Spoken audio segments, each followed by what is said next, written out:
السلام علیکم ناظرین، میں ہوں آپ کا میزبان راحیل ارشد اور آپ کو اردو انسائیکلوپیڈیا میں خوش آمدید کہتا ہوں۔ ہمارا قائد اعظم محمد علی جناح کی زندگی کے بارے میں جاننا صرف اس لیے ضروری نہیں ہے کہ وہ بانی پاکستان ہے، بلکہ یہ ایک مضبوط ارادوں اور کردار والے انسان کی زندگی کی کہانی ہے جن کی لغت میں ناممکن کا لفظ کبھی رہا ہی نہیں۔ ان کی زندگی سے عام لوگوں کو زندگی گزارنے کے لیے بہت سے سبق ملتے ہیں۔ میں نے قائد اعظم کی سواں حیات کے نام سے ایک قسط سیریز کا آغاز کیا ہے۔ اس سیریز کے حصہ اول میں نے قائد اعظم کے بچپن پر بات کی ہے۔ اگر آپ اس ویڈیو کو دیکھنا چاہتے ہیں تو اس کا لنک آپ کو اوپر دیے گئے انفو آئیکن میں مل جائے گا۔ آج کی ویڈیو میں ہم قائد اعظم کی انگلستان میں تعلیم اور قیام کے دور پر بات کریں گے۔ قائد اعظم 1892 میں برطانیہ کی گرہام شپنگ اینڈ ٹریڈنگ کمپنی میں تربیتی پیش نامہ کے لیے گئے۔ یہ کام سر فریڈرک لی کرافٹ نے جناح کو دلوایا۔ سر فریڈرک لی کرافٹ قائد اعظم کے والد جناب پونجا بھائی کے کاروباری شراکت دار تھے، تاہم برطانیہ جانے سے پہلے ان کی والدہ کے دباؤ پر ان کی شادی ایمی بائی سے کر دی گئی۔ ایمی بائی جناح محمد علی جناح کی چچا زاد تھی۔ ان کا اصل نام سکینہ تھا، جبکہ انہیں امر بائی بھی کہا جاتا تھا۔ ان کے والد کا نام سر خیم جی تھا۔ ایمی بائی کی شادی محمد علی جناح سے 1892 میں ہوئی، جب ان کی عمر صرف 14 سال تھی، جبکہ محمد علی جناح 16 سال کے تھے۔ اس موقع پر سادگی سے نکاح پڑھایا گیا اور عام رسومات میں رخصتی ہوئی۔ شادی کے فوراً بعد جناح انگلستان کے لیے روانہ ہو گئے۔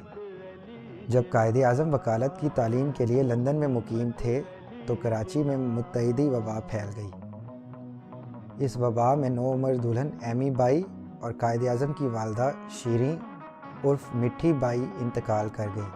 قائد اعظم کی ایمی بائی سے کوئی اولاد نہ تھی۔ ان حادثات کے فوراً بعد قائد اعظم کا خاندان ممبئی منتقل ہو گیا۔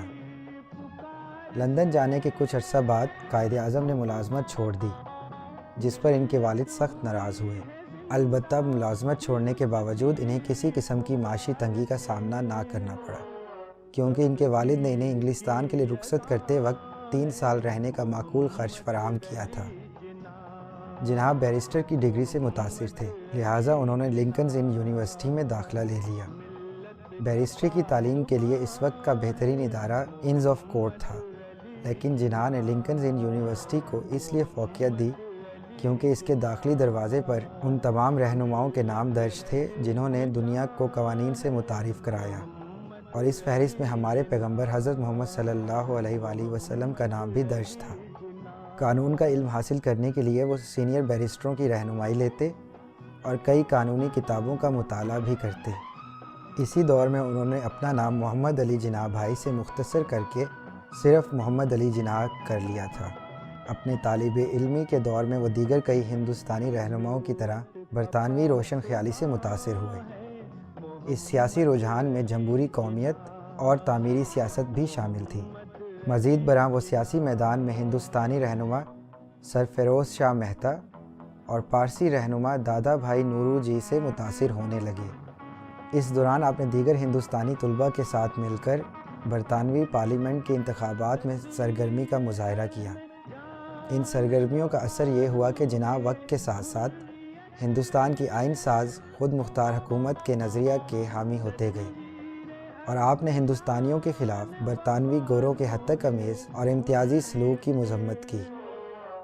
جب دادا بھائی نورو جی برطانوی ہندوستان کے پہلے رکن پارلیمنٹ منتخب ہوئے اور انہوں نے فنسبری سینٹرل میں 3 ووٹوں کی اکثریت حاصل کی، تب جناح نے نورو جی کی تقریر ہاؤس آف کامنز کی گیلری میں بیٹھ کر سنی۔ مغربی دنیا نے نہ صرف جناح کی سیاست کو متاثر کیا بلکہ نجی زندگی میں وہ مغربی لباس سے بھی متاثر تھے۔ وہ تمام زندگی عام لوگوں میں آتے ہوئے اپنے لباس کا خاص خیال رکھتے تھے۔ ان کے پاس 200 کے قریب سوٹ تھے اور وہ کاٹن کی بھاری شرٹ زیب تن کرتے تھے جن پر ڈی اٹیچیبل کالر استعمال کرتے تھے۔ وہ بطور بیرسٹر اس بات پر فخر کرتے تھے کہ انہوں نے کبھی بھی ایک ہی ریشمی ٹائی 2 مرتبہ استعمال نہیں کی، حتیٰ کہ جب وہ قریب المرگ تھے تب بھی انہوں نے اپنی عادت برقرار رکھی۔ بعد کے ایام میں وہ شیروانی اور کراکلی ٹوپی پہنتے تھے جو ان کی بدولت جناح کیپ کے نام سے معروف ہوئی۔ قائد اعظم ایک مضبوط شخصیت کے مالک تھے۔ ان کے مزاج میں پختگی اتنی زیادہ تھی کہ وہ اپنے ادا کیے ہر لفظ اور عمل پر قائم رہتے تھے۔ انہوں نے اختلاف رائے کرتے ہوئے کبھی نہیں سوچا کہ ان کے سامنے کون سی شخصیت موجود ہے۔ ان کے اندر ایسی قابلیت تھی کہ وہ ایسی بات بہت آرام سے کر لیتے تھے جو دوسرے نہیں کر پاتے تھے۔ ان کی طالب علمی کے دور میں حاضر جوابی کے 2 واقعات میں آپ کو سناتا ہوں۔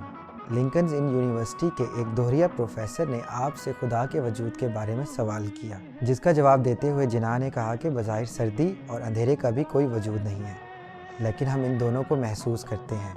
آخر میں انہوں نے کہا کہ میرے نقطہ نظر کے مطابق آپ کی فلسفیانہ بنیاد ہی غلط ہے۔ یونیورسٹی کے زمانے میں ایک اور موقع پر ایسا ہوا کہ ایک پروفیسر جو جناح کو پسند نہیں کرتا تھا، ایک میز پر بیٹھے کھانا کھا رہا تھا۔ جناح بھی کھانا کھانے کے لیے اسی میز پر جا بیٹھے۔